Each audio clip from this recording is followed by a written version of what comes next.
Yo, what's going on, YouTube? And welcome back to Goal Line Hockey. It's your boy Kevin Forte, and we are taking a look today at our recap of the first round of the 2022 NHL Draft. Guys, we're not going to talk about the big blockbuster trades in today's video. Make sure to check out my videos.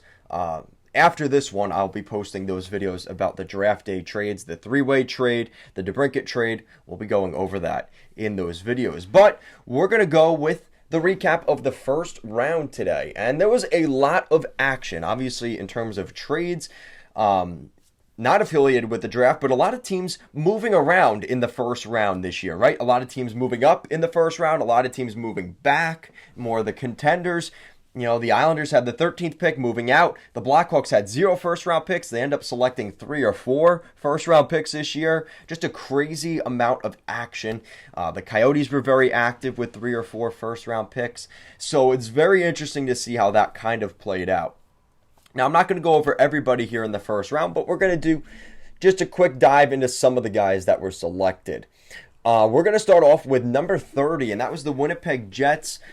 Draft pick they got from the Rangers in the Andrew Kopp trade. They end up selecting Brad Lambert. Now, Brad Lambert is a good hockey player. People compare him to Matt Barzal, but the problem with Brad Lambert has been there's some off-ice contingencies. That's been one of his issues. So, and obviously his point production did drop this season. So he went from a potentially top 5, maybe even a top 3 draft pick last year at this time. He ends up going 30th overall to the Jets. The Jets have a track record recently of maybe having first-round picks that have struggled a little bit, right? Obviously, they're hoping Cole Perfetti becomes the good center that they expect him to be. That's still to be determined. Christian Vesalainen, which was a first-round pick, in a similar spot to Lambert, will not be playing in North America next season. So there is some questions about Kevin Cheveldayoff's first-round draft pick history recently. And, of course, he has the gems, right? He has the Kyle Connors in there as well. But you do wonder with this pick, you know, a lot of teams passed on him. And you wonder why he didn't slip to the first round. Slip out of the first round. You know, the Jets going with, again, the potential's there. But there is some questions about his game. And also, he is the nephew of New York Islanders' new head coach, Lynn Lambert. So, again, there's some ties to Manitoba and stuff like that. Another interesting pick that I saw was the Montreal Canadiens with one of their first-round picks this year at the 26th spot. The pick they acquired from the Flames in the Tyler Toffoli trade, they pick up Philip Mazar. A lot of people were really high on him and maybe seeing him in the top 15, maybe top 20. He ends up going 26, so he probably feels like he kind of, teams didn't believe in him in this year's draft, so hopefully he's pretty motivated moving forward. Philip Mazar, one of the Slovakians picked in the first round this year. So I think that Philip Mazar is a guy that could be a gem here for the Montreal Canadiens at that 26th spot. He's got the scoring potential, which everybody's looking for. But his stock did drop a little bit as the season kind of progressed. Another guy that dropped in the draft, the Minnesota Wild's first-round pick, and that was Dania Yurov. This was a really good spot here for the Minnesota Wild. They pick up Dania Yurov. Again, very similar to Mazar. He has a lot of scoring potential, and a lot of people even had Yurov in the top 10 just as soon as last week. So Yurov falls to the Minnesota Wild. A really good pickup for them. They're hoping he's going to kind of replace some of the production of Kevin Fiala. And that's really what you're hoping for there. But he's a great piece to a good prospect pool already, right? You got Dania Yurov, Matt Boldy, Marco Rossi. You know, they've got some really good hockey players coming up there. Joel Eriksson-Ek, who's already been there, Jordan Greenway. They're really building up a young prospect-esque core and kind of building off of that. So there's a really good piece to that puzzle for the Minnesota Wild. Good pick there. At number 20, the Washington Capitals ended up going with the Russian, Ivan Mrazhnechenko. This kid looks really good. You saw him coming up to the stage. He's got an NHL body already. He's definitely mature beyond his years. In that category, he played with Omsk of the VHL. I think a lot of people are very high on this kid becoming a good top six winger. And I think with Ovechkin and Kuznetsov over there for the Capitals, they should be able to bring over Ivan Miroznachenko.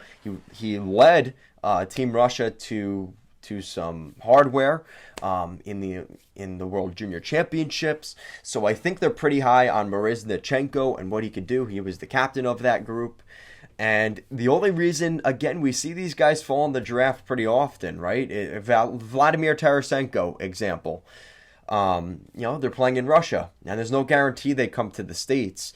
But Miroznachenko has, again, the Capitals have a bloodline of bringing Russians over to D.C., so I think there is a pretty good chance he comes over. Again, the talent's definitely there, so I think the Capitals got a pretty good hockey player with that pick. At number 17, the Nashville Predators going off the board, and not necessarily in the sense that I'm surprised he was drafted in the first round. I was expecting him to go much earlier. Again, another guy people had maybe going even in the top 5 in this year's draft. He ends up going to 17 of the Nashville Predators. This is a really good pickup for the Nashville Predators. He played in JYP of Liga last season. He actually played a little bit with Brad Lambert before he got traded to the Pelicans.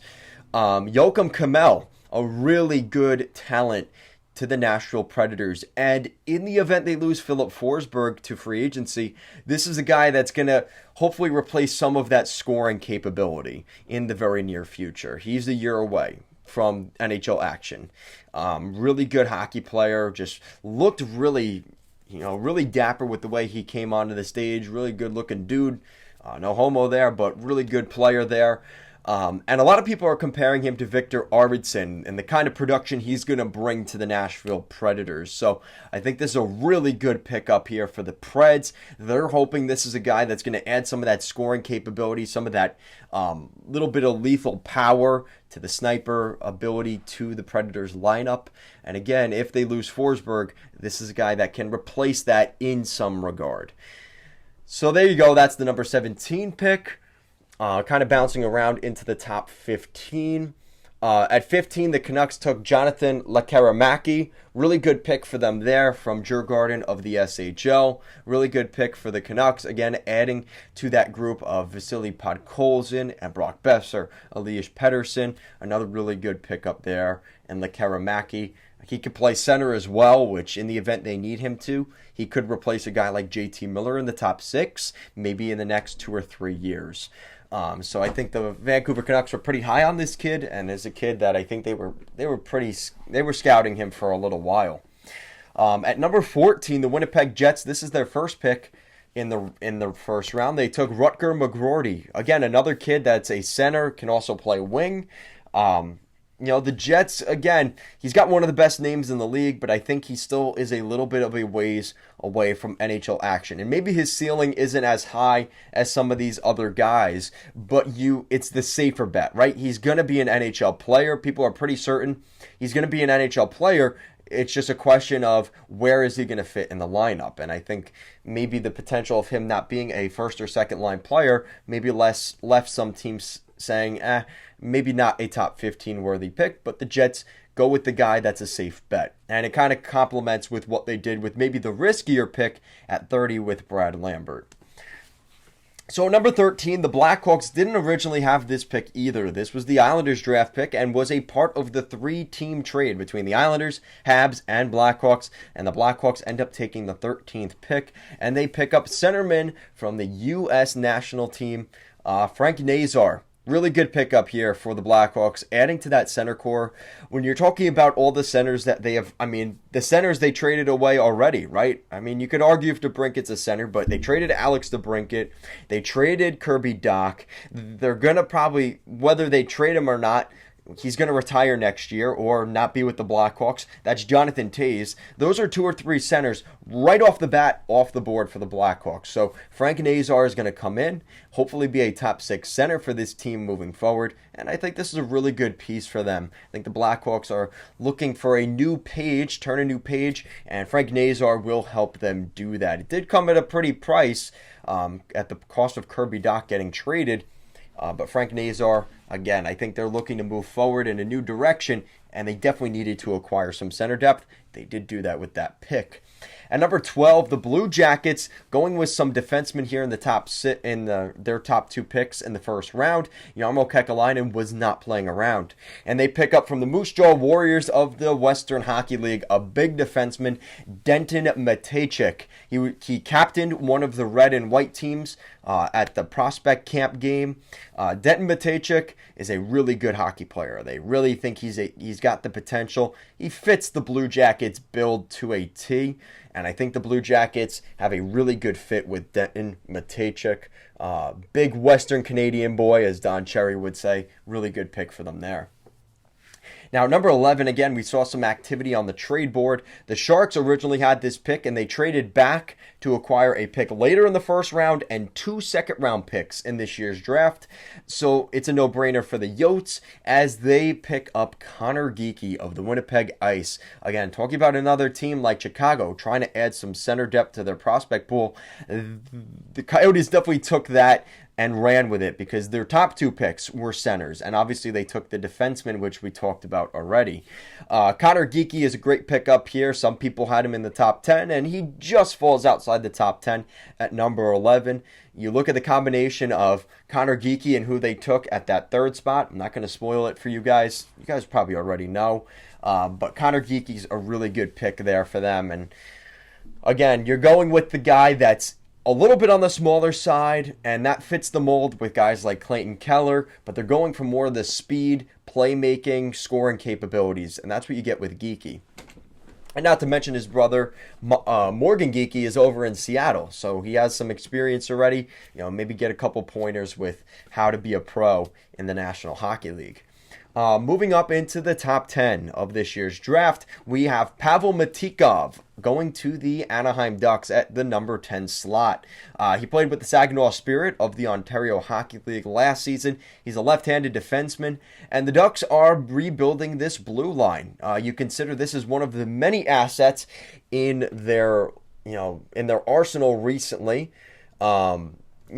You look at who they've been drafting, right? It's been a theme on defense. Jamie Drysdale, Pavel Matikov.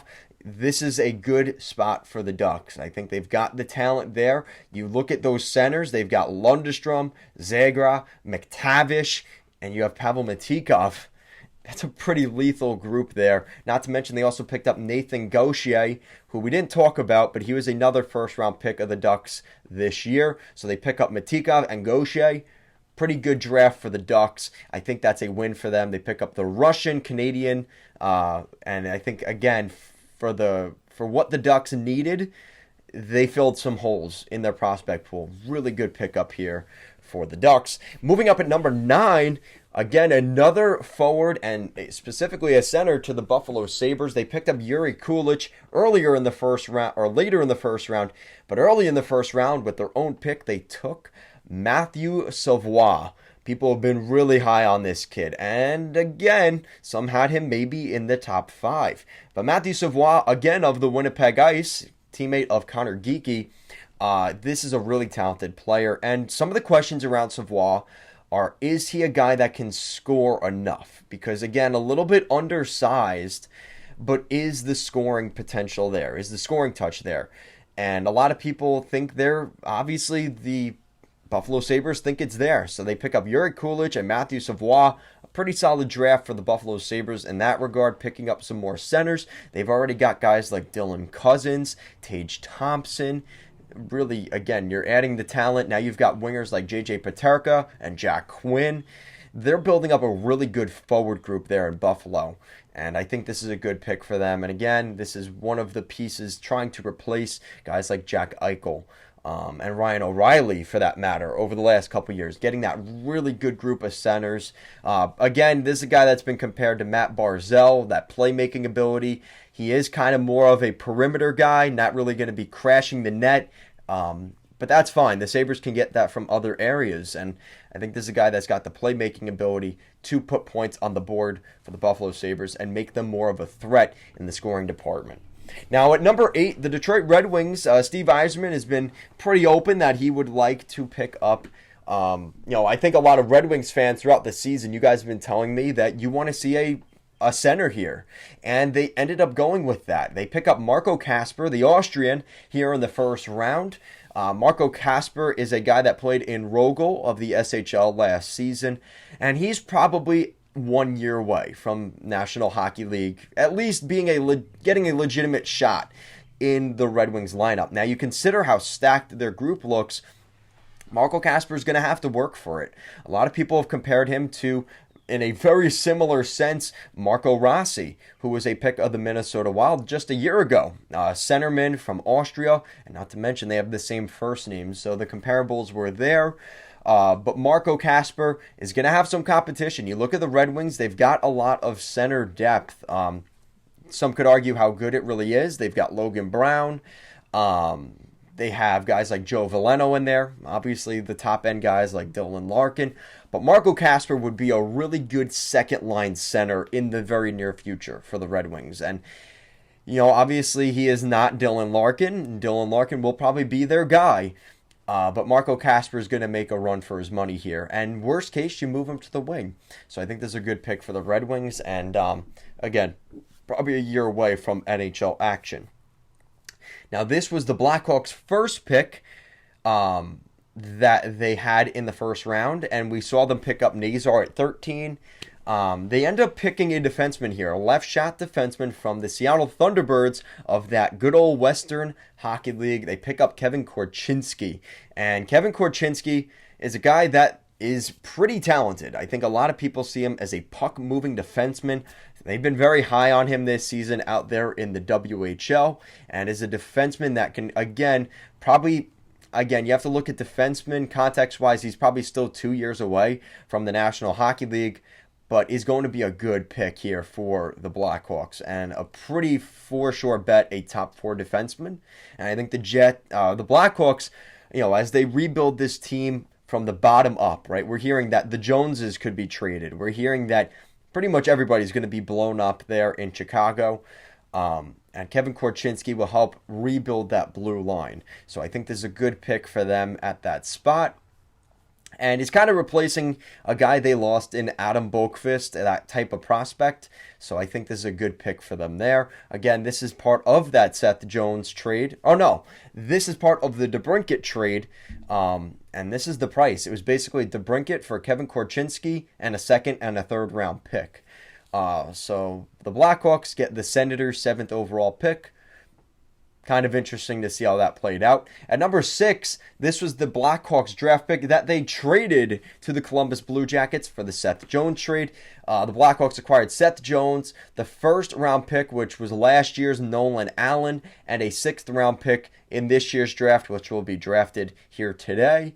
The Blackhawks acquired Boqvist, 2 first-round picks that became Cole Sillinger and David Urachek, and we'll get to that in a second because that's who they took at the spot, and a second-round pick. So just a really tough trade there for the Blackhawks. They gave up 2 top 15 draft picks in back-to-back years to the Columbus Blue Jackets. Ouch. That one kind of hurts. But the Blue Jackets, Jarmo Kekalainen, we saw they took a defenseman later in the first round with Denton Matejchuk. They also took right shot defenseman David Urachek from the Czech Republic. This is a really good pickup for the Blue Jackets, and I think Urachek is a year away from NHL capability. He might even get a shot in training camp this year. Really talented hockey player. I think Jarmo Kekalainen sees a lot of potential in this. This is the guy they wanted. I truly believe that the Jackets got their guy here at the number 6 spot. The fact he fell out of the top 5 is kind of crazy, and they're just like, we're going to just take David Urachek and put him in our back pocket. Right shot defenseman as well. We know how valuable those are today in the National Hockey League. He's got a lot of potential. There is a little more risk with him compared to Simon Nemec, who we'll talk about in a second, but they were really high on David Urachek. Again, great pickup there for the Jackets. At number 5, the Philadelphia Flyers ended up keeping their draft pick, and, Flyers fans are probably like, whew, thank God. They go with a really interesting player. He's got a lot of scoring potential, but there has been critiques if Cutter Gauthier is going to be able to produce consistently in the National Hockey League. And Cutter Gauthier goes at number 5 to the Flyers. He just seems like a guy that would go to the Flyers, right? It's one of those senses that I had. He's going to go to the Flyers, and he ended up going there. But again, temper your expectations with that, because the last guy I thought was destined for the Flyers, that was Nolan Patrick, and we saw how that worked out. So hopefully the same fate doesn't happen to Cutter Gauthier. But a lot of people see him as a guy that if he can get the scoring in place at the National Hockey League level, he's going to be a really good player. And that's what the Flyers want, right? They want more scoring guys. Under John Tortorella, this is a premier John Tortorella draft pick. And we'll see if Chuck Fletcher hit the nail on the head or not, because this could blow up in their face. If they let Juracek and Korchinski go, and Gauthier doesn't have the scoring potential that maybe they were hoping for, this could end up being a really great pick. It could also end up being a real bust for them. So bookmark that one, because that could be really interesting. At number 4, this is one of the craziest parts of the draft. And I was at work for the first couple of draft picks, and I just shook my head and said, this is nuts. The Seattle Kraken end up getting, who was last year and even in February and March projected to be the consensus number 1 overall draft pick, goes 4th overall to the Seattle Kraken. Shane Wright. Absolutely incredible. And you know what? I feel sorry. And you may be saying, oh yeah, you feel sorry for Shane Wright. No, I don't feel bad for Shane Wright. I feel bad for the 3 teams in front of him that didn't select Shane Wright. I think Shane Wright is going to go on a Joker storyline mission this summer and moving forward. He is going to make sure they eat crow for not selecting him in the top 3. This was a kid that was maybe hoping he could go 1st overall and gets embarrassed and is drafted 4th overall. You know he's going to have a chip on his shoulder. He said so in his post-draft interview.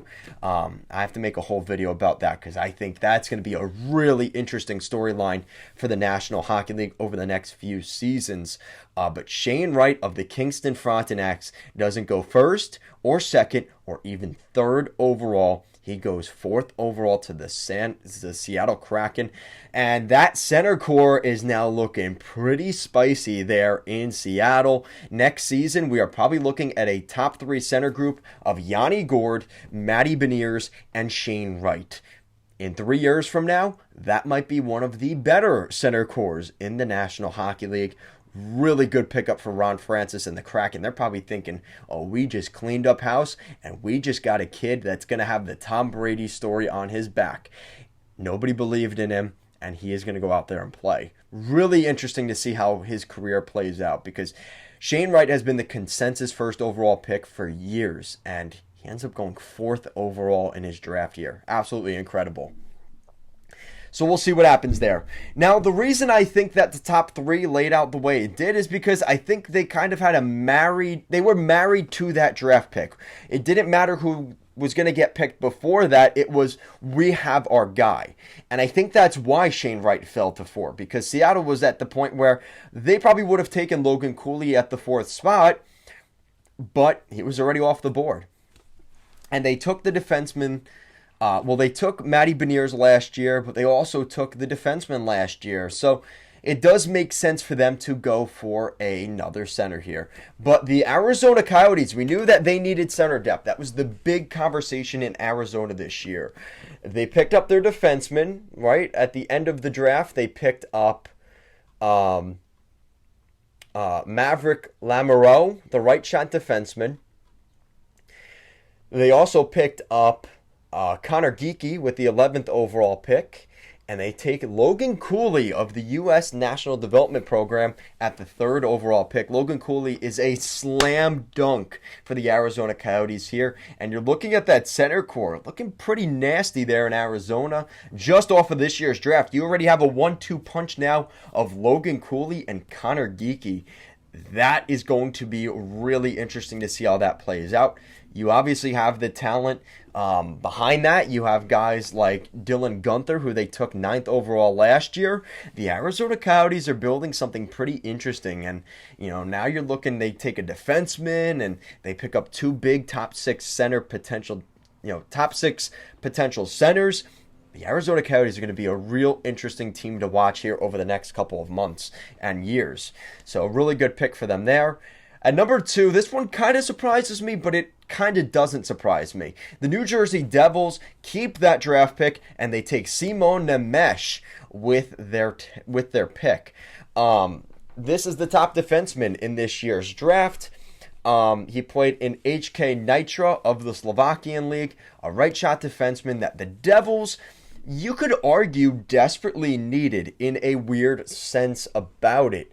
When I look at the Devils prospect pool, what's interesting is they didn't need a Shane Wright or Logan Cooley or pick your poison or Shane Wright, so they didn't need a center. Well, defense makes sense, right? Because they've got Hughes, they've got Hischier, they have Yegor Sharangovich, Yanni Kuokkanen, Dawson Mercer. How are all those guys going to play in the top 6? So they go with a defenseman. Because you look at their defense right now, yes, you have Dougie Hamilton, and I hope pray to God they keep Damon Severson. You've got Ryan Graves. Those are your top 3. Then you start to get to fringe category. Is Ty Smith on the final year of his entry-level deal? Is he a top 4 defenseman in the National Hockey League? He had a great first season, struggled mightily last season. Some questions about his capability in the league. Maybe that's why they took Nemec here. PK Subban might or might not be returning. Colton White, again, might or might not be returning. But you look at their prospects, you've got Riley Walsh, Shakir Mukhamadullin, Michael Vukovic, Kevin Ball, Nikita Okatiuk, and that's your group. I think Simon Nemec is automatically at the top of the Devils prospect pool on defense. And as a guy that's going to play next year, I think Simon Nemec is going to play next season for the New Jersey Devils. He's a guy, he just fits what they need. You look at that group, you've got Hamilton and Severson already, and then you throw him on the third pairing.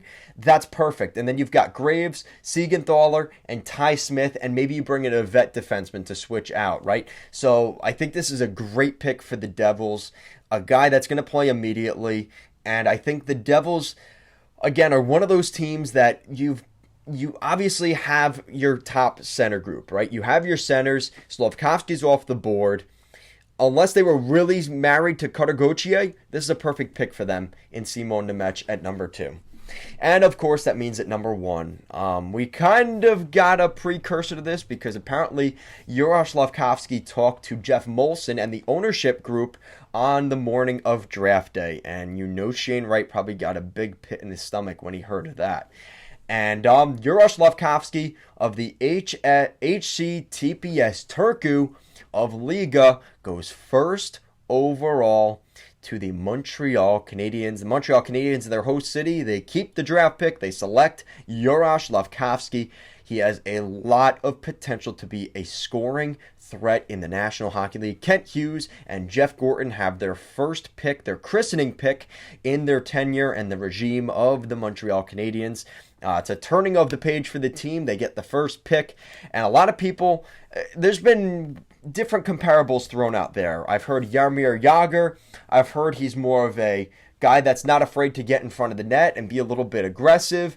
Some people have criticized him, especially Habs fans, right here before the draft, saying that, right is the right way and all this and that. And Slavkovsky ends up going first overall. All you guys said, listen, why are you making these videos? Slavkovsky's not going first overall. Bob McKenzie is making this just so he could grow some clout to get attention. Slavkovsky is not the top North American player. He ended up being spot on. And Juraj Slavkovsky is a testament to what we've seen in years past in the first round of the National Hockey League and first overall in particular, right? For years, Nolan Patrick was supposed to go first overall. Nico Hischier overthrew him on the final days of the draft. A couple years ago, we saw, what was his name? Arttu Ratu, a year before his draft. He was supposed to go first overall. It ended up being Alexis Lafreniere. We've seen this story before. Juraj Slavkovsky had a really good World Junior Championship and some international tournaments, and that was enough to get him over the edge to the point where the Montreal Canadiens said, yeah, this is a guy that can score, and this is a guy that's going to help us right away. And you look at what the Montreal Canadiens have now, on that prospect pool, it's lethal. And we're going to take a look here real quick. You look at some of the guys they've added, right? You have Jesse Ulenin, Cameron Hillis, Jan Mysek. Looking at defense, Caden Cooley, Josh Brook. Who's another one that I really liked? I'm trying to find him. He's a defenseman. Jordan Harris, Justin Baran, and now you add Yura Slavkovsky to that forward core. He's a guy that could be playing with Nick Suzuki in 2 or 3 years from now. Slavkovsky will play next season. I don't have any real doubts about that. I expect the Habs to make more trades here going into the offseason because now you've got Slavkovsky. You picked up Philip Mazar, who is a potential top 6 player. Brendan Gallagher, Josh Anderson, Hoffman, Dvorak. I think one of those, maybe even 2 of those 4 players will be gone in Montreal because they're going to make room for Slavkovsky. I think he's going to work his way into the top 6 next season. And I think the Montreal Canadiens got a really good player here.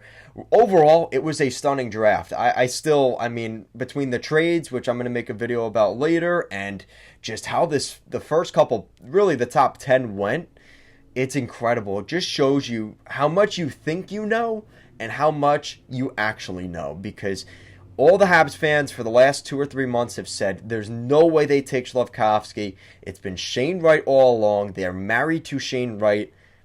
And just like that, they pulled the rabbit out of the hat and select Yura Slavkovsky. So guys, that's it for today's video. Let me know down below, what was the biggest pick in this year's first round other than the top 5 guys, right? Other than Slavkovsky, who do you think was the slam dunk pick in this year's first round? Let me know down below. Thank you so much for watching, and I'll see you again next time.